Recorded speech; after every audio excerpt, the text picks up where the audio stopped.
Hello les amis, bienvenue dans une nouvelle vidéo. J'espère que vous allez bien.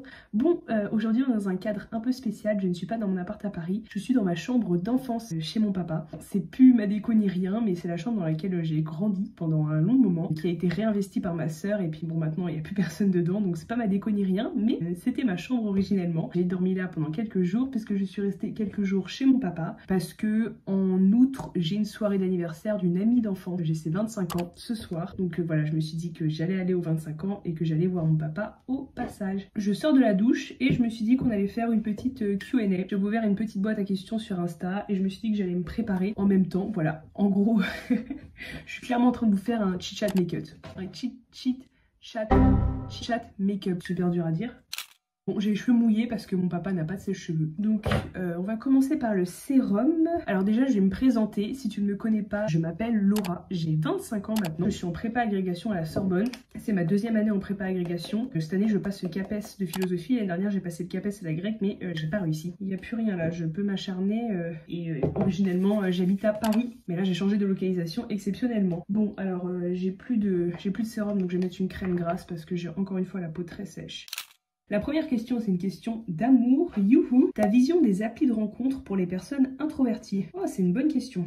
Vous savez que moi j'ai utilisé les applications de rencontre un moment, en fait pas très longtemps, mais je sais pas, 6 mois à peu près. Et c'est vrai que moi j'ai rencontré plein de monde avec les applications de rencontre. Je trouve que c'est justement pour les personnes introverties que c'est vachement bien. Bah parce que ça permet quand même, enfin je sais pas, d'entrer en contact avec quelqu'un sans avoir à faire des choses, à vraiment s'exhiber, se montrer, sans avoir à sortir d'une certaine zone de confort quand on est introverti. Voilà. Parce que pour les personnes introverties c'est quand même accessible. Après je sais rien parce que je suis quelqu'un d'extraverti. Si vous n'aviez pas remarqué, mais je pense que c'est justement pour les personnes introverties que c'est vraiment bien. Les applications de rencontre, par définition, ça met en relation, savoir à aborder quelqu'un dans la rue. Et puis bon, normalement, si les personnes sont sur des applications de rencontre, c'est qu'elles sont toutes les deux dans un but de rencontre. Donc, je veux dire, la probabilité de se faire recaler est déjà un peu moindre. Moi, franchement, j'y suis pas retournée depuis hyper longtemps. Bah parce que la personne que j'ai rencontrée, et que j'ai fréquentée pendant 1 an et demi, je l'ai rencontrée sur une application de rencontre. Et ça fait trop mal encore, en fait. J'y arrive pas. Je me sens pas apte et je pense que pour l'instant, j'ai vraiment rien à offrir. Donc, je m'abstiens. On va mettre ça. Mais en réalité, je pense que si je voulais rencontrer quelqu'un, je pourrais totalement me dispenser des applications de rencontre. Moi, ça m'est arrivé pas mal de fois d'aller aborder des garçons. Je n'ai aucun problème, je suis totalement sans gêne là-dessus. J'ai déjà abordé un garçon dans le coworking où je travaille, je lui ai demandé son hume. Ça n'a pas donné grand chose, mais en tout cas il m'a donné une tablette de chocolat à la suite de ça. Et donc rien que pour ça, ça valait le coup. Et qu'est-ce que j'ai fait? Ah oui, un mec de ma promo aussi. J'ai demandé son numéro à un ami en commun. Et je lui ai dit salut, c'est Laura de la promo, il me connaissait à peine. Je lui ai dit la petite blonde, est-ce que tu veux boire un verre avec moi? Et bah ça a marché. Tu te vois où dans 5 ans? Ah bah ça, quand j'ai eu cette question, j'ai trouvé que c'est une excellente question, ça m'a bien fait réfléchir. C'est un mois idéal, hein. Dans 5 ans, j'aurai 30 ans. Je me vois à Paris. Dans le meilleur des mondes, je me vois propriétaire d'un appartement dans le 13, le 14 ou le 15. Voilà, moi j'ai vraiment pour envie de rester à Paris. J'ai tellement envie de rester à Paris que je me suis pas inscrite au CAPES cette année, je me suis inscrite au CAFEP. En fait, c'est le même concours, vous passez les mêmes épreuves, exactement les mêmes, hein. Vous êtes évalué pareil avec les mêmes personnes, etc. Sauf que le CAFEP, c'est privé en fait. Vous n'êtes pas vraiment fonctionnaire.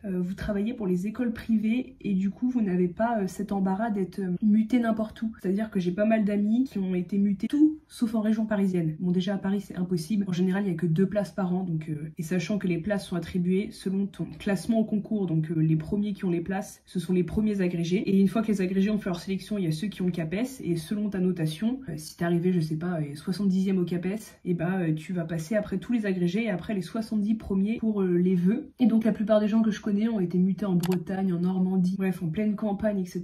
Et ça c'est pas du tout pour moi. Donc je me suis inscrite au CAFEP, c'est-à-dire que bah, je serai pas fonctionnaire à proprement parler, je sais pas exactement comment ça fonctionne, mais je pourrais choisir où je travaille puisque j'aurai à postuler dans les écoles privées directement. Et ça m'arrange parce que je ne veux pas quitter Paris. Même si c'est une ville bien au-dessus de mes moyens et bien au-dessus des moyens des profs, je me vois pas faire ma vie ailleurs en fait. Dans le meilleur des mondes, propriétaire d'un appartement ou au moins locataire en payant mon propre loyer, ce serait déjà pas mal, ce serait une première étape. Je me vois prof ou travailler, je sais pas, à mon compte. Enfin, en tout cas, ce que je peux me souhaiter dans 5 ans, c'est de travailler dans un métier qui m'épanouit parce que franchement, j'ai la phobie totale de finir dans un métier qui me passionne pas du tout. Et sinon, bah, avec un chien, quoi. Avec un chien, j'aimerais bien. Si déjà j'ai tout ça.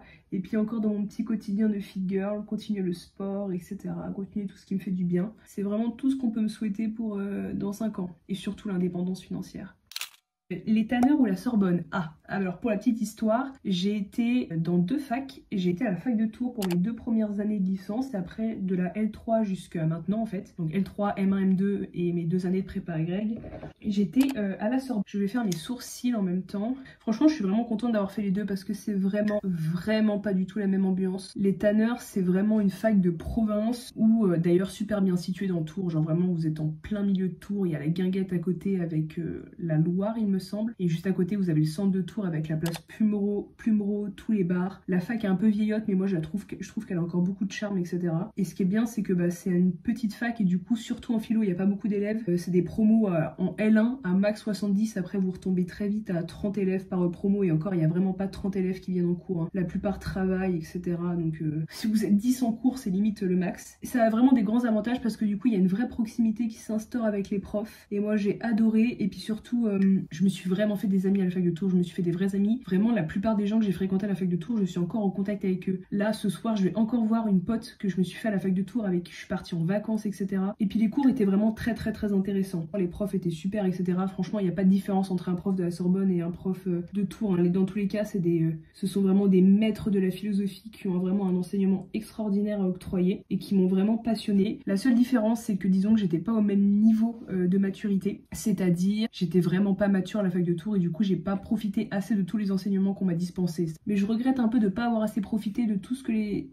les professeurs et de tout ce que la fac de Tours avait à m'offrir. Et je trouve qu'en termes de débouchés, je vais pas vous mentir, la Sorbonne c'est quand même autre chose quoi. La Sorbonne a un certain prestige que n'ont pas vraiment les facs de province et je ne suis pas du tout en train de dire c'est bien ou c'est mal. Je trouve que quand même quand tu te présentes comme un élève de philosophie de la Sorbonne, il y a vraiment un certain prestige qui accompagne cette fac. Et pour en venir à la Sorbonne, bon vraiment la Sorbonne c'est ma fac, enfin j'adore cette fac. Déjà le lieu, mais je sais pas si vous avez déjà visité la Sorbonne, mais c'est magnifique. Vraiment à chaque fois que j'y mets les pieds, je me dis mais comment j'en suis arrivée dans une vie à travailler dans un lieu aussi beau? Les profs sont incroyables, ils sont moins disponibles pour vous évidemment parce que là on est sur des promos qui sont beaucoup plus grandes. Je crois que mes sourcils sont faits quand même là, ouais. Donc c'est pas du tout la même ambiance. J'ai vraiment été passionnée par mon master, j'ai fait un master de philosophie politique et vraiment mais ça m'a transcendée, j'ai trouvé ça absolument incroyable et j'ai trouvé ça tellement incroyable que j'ai voulu continuer à philo et faire prof. Il faut vraiment s'accrocher parce qu'en fait c'est mieux à travers le temps. C'est à dire que quand tu arrives en master, t'es en plus petit comité, t'es moins bombardé de cours dans tous les sens, l'administratif c'est beaucoup plus simple parce que vraiment la Sorbonne administratif c'est une galère puisque la Sorbonne est une véritable usine à élèves. Donc voilà, je m'éparpille un peu dans tous les sens mais les deux ont leur avantage, mais je suis vraiment contente d'avoir été à la Sorbonne. Et franchement je me dis, sans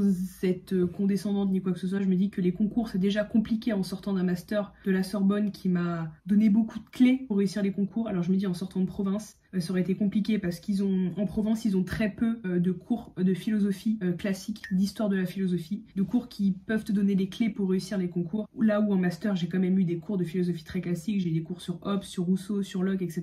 Sur Machiavel, sur plein d'auteurs classiques et ça m'est quand même extrêmement utile. Alors je vais mettre une base maintenant que j'ai fait mes sourcils. Hop, ils sont beaux là, ils sont bien faits, donc bravo Laura. Je vais mettre une petite base, hop, base Herborian qui est très bien. Voilà. Penses-tu pouvoir vivre à Paris toute ta vie? Alors honnêtement, j'aimerais bien vivre à Paris toute ma vie. J'adore Paris, je suis une grande malade de Paris. J'aime tout faire à pied. Je déteste la voiture, donc vraiment moi ça m'arrange. J'adore l'ambiance à Paris. Je sais pas, genre vraiment Paris à mon cœur, très clairement. Je saurais pas vous décrire, mais je me sens trop bien dans cette ville. Enfin, vraiment pour me déloger, il va falloir y aller quoi. Dites-vous que je me suis quand même inscrit au CAFEP hein, pour pas quitter Paris. Je renonce à être fonctionnaire de l'État pour ne pas quitter Paris, tellement ça... Pour moi, ce serait une angoisse de quitter Paris. J'ai vécu en province toute ma vie. C'était un rêve d'avoir un appartement à Paris. Et là, ce rêve s'est accompli. Le prochain rêve, c'est de payer le loyer. Ce serait pas mal. Après, voilà, financièrement, c'est vraiment un gouffre. Quand tu es prof, c'est presque incompatible, à moins de vivre avec quelqu'un. Je vais mettre un peu de fond de teint. Là, je me fais un fou de l'âme, hein, parce que je vais en soirée. Je vais en soirée une fois par an. Donc là, on se fait un fou de l'âme. Hein. C'est bon, on donne tout. On va utiliser tout le make-up que j'ai acheté et dont je me sers pas. Merci Anne Hidalgo. Les gens vont quitter cette chaîne après cette affirmation. J'adore. Après voilà, c'est un train de vie extrêmement coûteux. Mais il y a des choses aussi dans lesquelles tu dépenses pas. Par exemple, moi ça me dérangerait pas de pas avoir de voiture. Je préfère largement mettre l'argent d'une voiture, de l'assurance, de l'essence et de tout le truc que ça engendre dans un appart à Paris que dans une voiture. Et mon père était en mode, à chaque fois il est en mode... Quand est-ce qu'elle va se rendre compte qu'elle n'aura jamais les moyens d'habiter à Paris durablement? Prochaine question, c'est dur de vivre seul. Alors attendez, ce que je vais faire c'est que je vais mettre un bronzer. Ça va me réduire la taille de cet énorme front et de ce petit nez. Enfin de ce petit nez. C'est un euphémisme. J'ai un grand front et un grand nez, mais on les aime. Je les aime pour ce qu'ils sont. Et ben, ça a été très dur l'année dernière, mais je me suis vraiment faite. J'adore vivre seule, franchement, je me vois trop faire ça durablement. Je crois que c'est vraiment un truc à prendre et je l'ai pris. Mais en fait, je vis seule, mais j'ai tellement d'activités entre la fac, le taf, le sport qui me prend beaucoup de temps, YouTube, etc. Je me sens vraiment pas seule. Je me sens vraiment pas seule. Je me suis sentie très seule l'année dernière, puisque j'avais que la prépa à Greg, on va dire, et le sport, mais j'avais que la prépa à Greg et je sortais pas du tout, je voyais personne ni rien, à part le mec que j'aimais trop et qui m'aimait pas, donc ça m'aidait pas à me sentir très accompagnée non plus. Donc je me sens plus seule, je me suis sentie très seule, mais je me sens plus seule. Je me vois bien continuer comme ça, genre quand vous m'avez demandé dans 5 ans où est-ce que je me vois, bah franchement dans 5 ans je me vois pas nécessairement avec une famille et un mec quoi. Genre je pourrais très bien continuer ma vie seule. J'ai pas l'impression de manquer quelque chose pour l'instant. Après bon c'est parce que j'ai le cœur brisé encore, mais voilà, je me sens pas seule, je me sens bien. Futur animal. Oui, j'aimerais bien avoir un chien, mais honnêtement, un chien c'est de l'argent, donc j'attends d'avoir de l'argent pour avoir un chien pour subvenir à tous ses besoins. Et voilà, puis un chien c'est aussi du temps, vous savez que je fais pas mal de pet sitting, j'en ai fait cet été, et puis là du coup, les gens pour qui j'ai gardé les animaux me rappellent régulièrement, que ce soit chien ou chat, j'ai gardé Jack, j'ai gardé Lady, etc. Et bah un chien c'est du temps quoi, c'est du temps et de l'argent, et si c'est pour qu'il reste enfermé dans mon appartement toute la journée, non, pas mon truc. Pourquoi veux-tu devenir prof? Eh bah c'est une excellente question. Ça aussi vous m'avez vraiment posé des super questions, merci beaucoup. Parce que je suis passionnée de philo et que j'ai envie de continuer la philosophie en fait. Il n'y a pas beaucoup de métiers où tu peux vraiment continuer la philosophie, à moins de faire de la recherche et d'écrire des livres et encore. Et faire de la recherche, il faut un sacré budget pour financer la recherche. Il faut soit des parents qui te versent de l'argent, soit un mécène, soit travailler à côté, mais dans ce cas-là ta thèse tu vas la faire en 150 ans. Soit être financé, mais pour avoir une thèse financée en philo il faut avoir la grecque. Donc bon... Ça laisse peu de choix et la grecque c'est pas encore à ma portée parce que j'avais envie de continuer la philosophie, parce que je suis vraiment passionnée par la philosophie, parce que ça m'anime. C'est pas tout moi la philosophie, mais j'en suis vraiment passionnée. C'est à dire que quand je travaille la philosophie j'y prends énormément de plaisir, genre quand je me lève le matin et que je sais que je vais travailler la philo, faire mes vidéos YouTube et faire mon sport, mais je suis la plus heureuse en fait. Mais genre je me lève le matin mais je suis heureuse vraiment. J'aimerais bien l'enseigner. Après je vais pas vous mentir, tout me ravit pas dans le métier de prof. Je le fais que au CAPES si t'en veux, ou eux ils veulent sans que t'aies ton mot à dire, alors que t'as construit peut-être toute ta vie à Paris, etc. Je trouve ça légèrement embêtant quand même. Vu la sélectivité des concours, c'est-à-dire que tu travailles comme un acharné, peut-être sur 2 ou 3 ans après ton master pour avoir un concours où tu vas être payé 1800 balles et en plus on va peut-être t'envoyer au fin fond de la Creuse.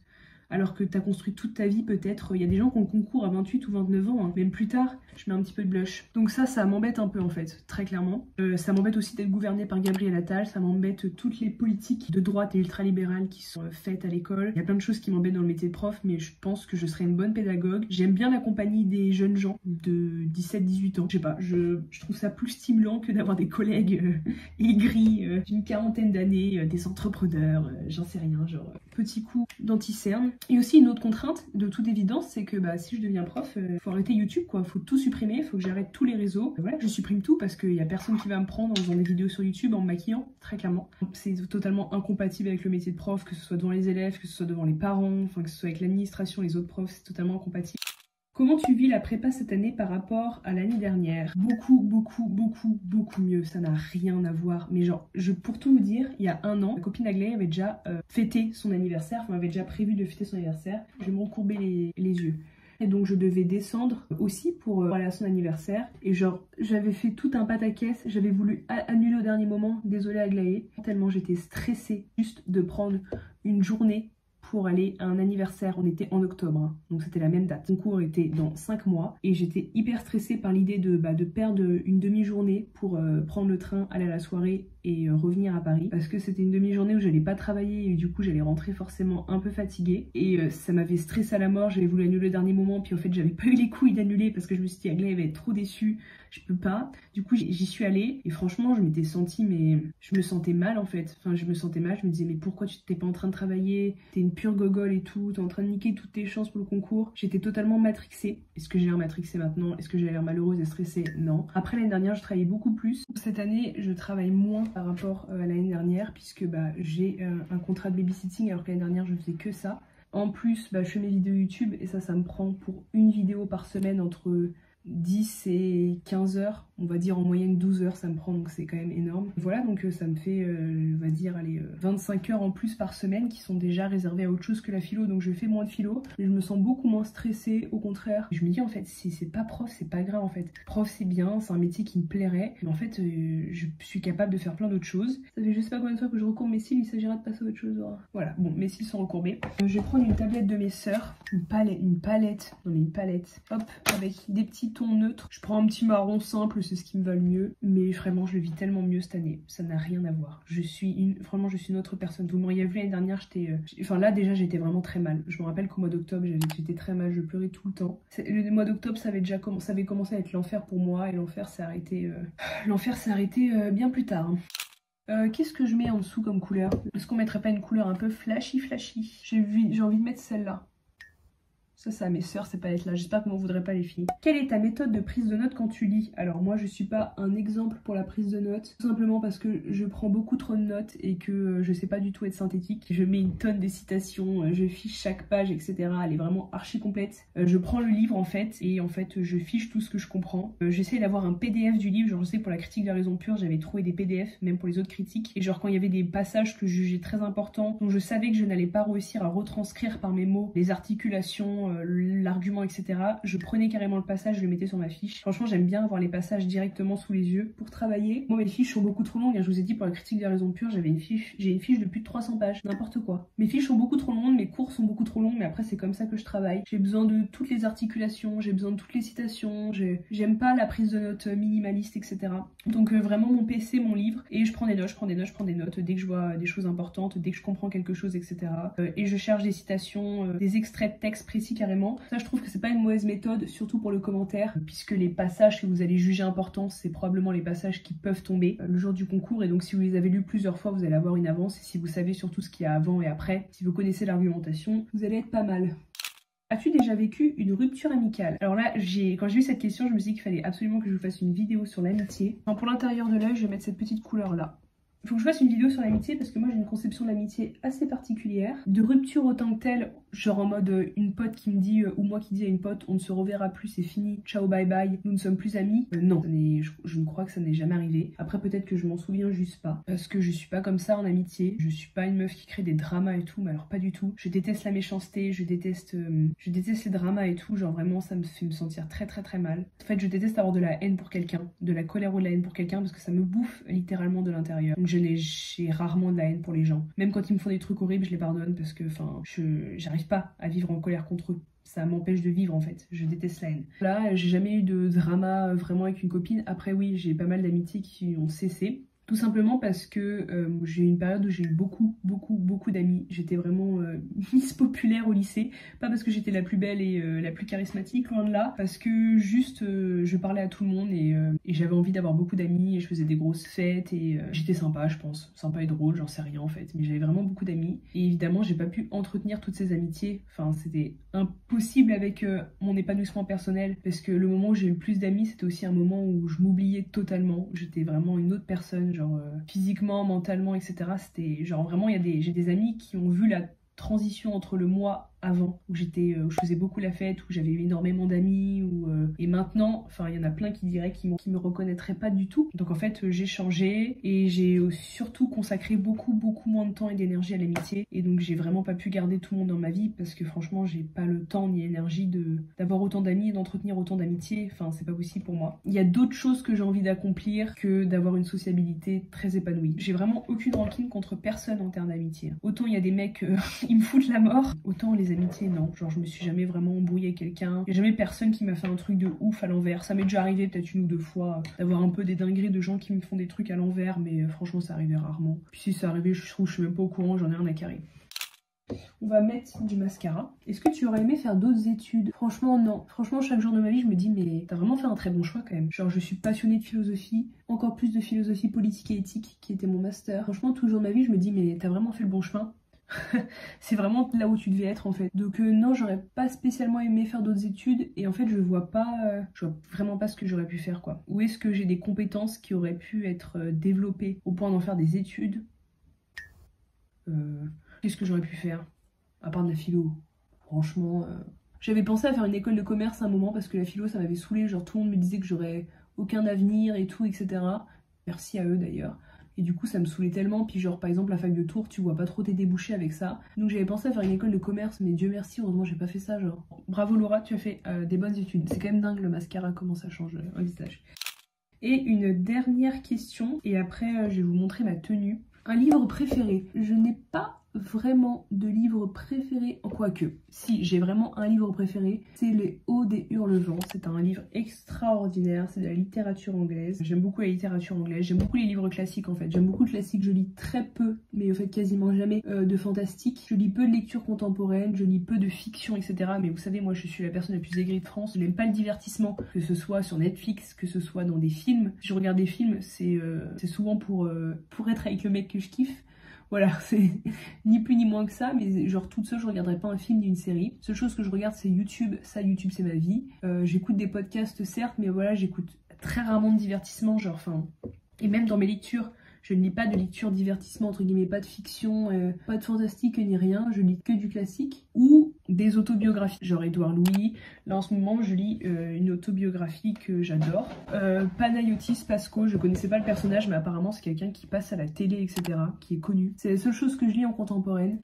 Bon voilà, pour le make-up ça donne à peu près ça, en fait c'est rien de plus de spécial par rapport à ce que je fais d'habitude. Je vais mettre un peu quand même d'highlighter, hop, sur mes joues, ça fait trop beau, hop. Vous pouvez voir un peu, ah oui, comme ça on voit. Je vais mettre un petit baume à lèvres.